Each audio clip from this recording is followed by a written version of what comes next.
This machine is a Hyundai WIA moving column horizontal borer with a B axis and a W axis quill. These are my live training videos for this machine. Most machines do have to be zero returned when we first turn them on, and this one's no exception. It does have automatic zero return, so when we press the cycle start button, it will automatically zero return.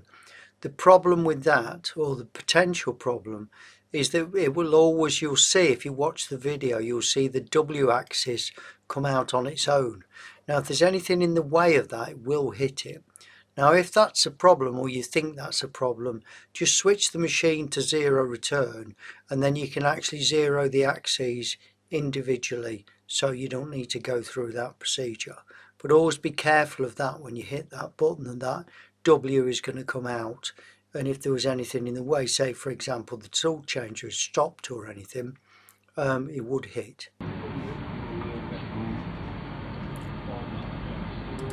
Computer on? Yeah, and that's just going to take its time to come on. Yeah.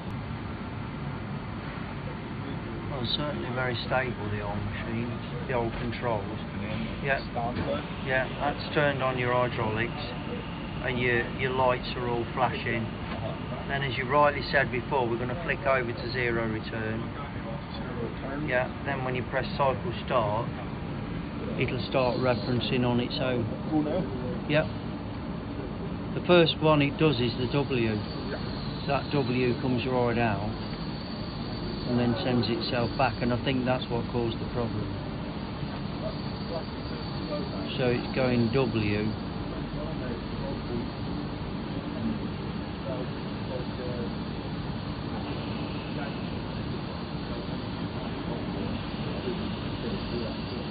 Oh, it's everything else is there, so it's happy with that.